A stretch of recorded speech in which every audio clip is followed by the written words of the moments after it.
empêcher un adversaire de passer en écartant mes bras.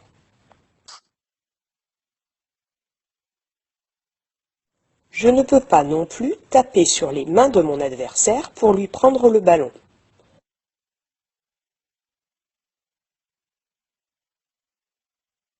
Je ne peux pas prendre le ballon si le ballon est collé à mon adversaire.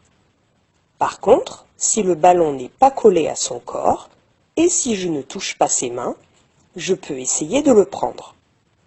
Je ne peux pas non plus toucher avec mes mains un adversaire placé dans mon champ de vision.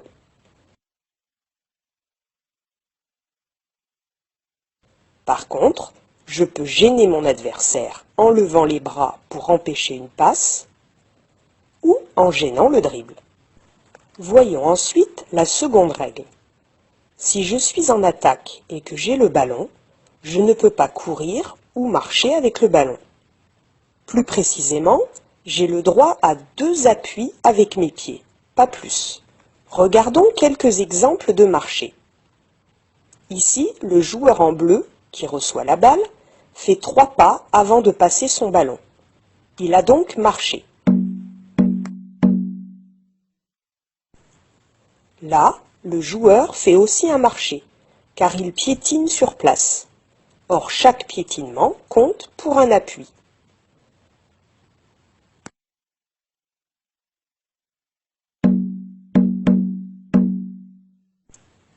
Quand je reçois le ballon, je dois donc laisser mes 2 pieds au sol. Par contre, le règlement me permet de pivoter autour du premier pied que j'ai posé. Cette technique va notamment me permettre de changer de direction. Et pour tirer en course, après avoir dribblé, je dois me rappeler que je n'ai droit qu'à 2 appuis.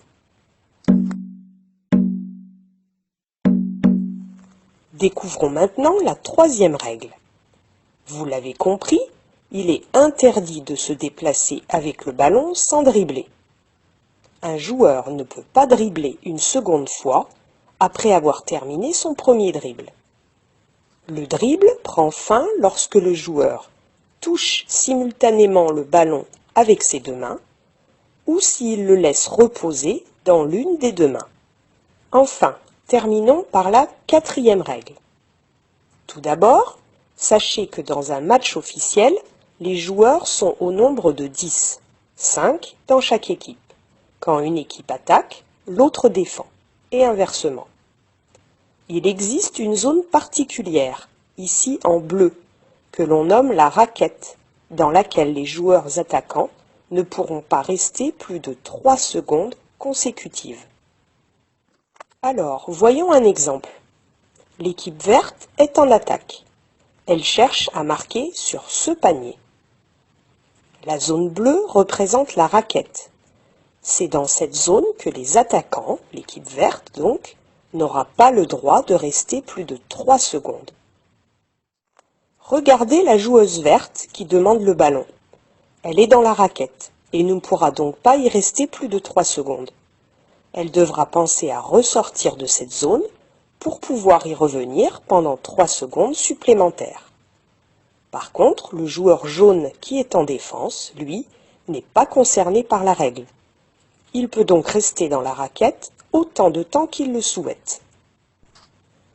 À l'inverse, quand l'équipe jaune aura récupéré le ballon, les joueurs devront penser à ne pas rester plus de 3 secondes dans l'autre raquette. Il existe quand même une situation où les joueurs pourront rester plus longtemps dans la raquette. En effet, à chaque tir sur le panier, les 3 secondes s'annulent. Si je tire au panier ou si un de mes coéquipiers tire, je ne suis donc pas obligé de ressortir de la raquette, car le chronomètre est remis à 0 et j'ai encore droit à 3 secondes dans cette zone. Pour terminer, sachez que les lignes rouges marquent les limites du terrain.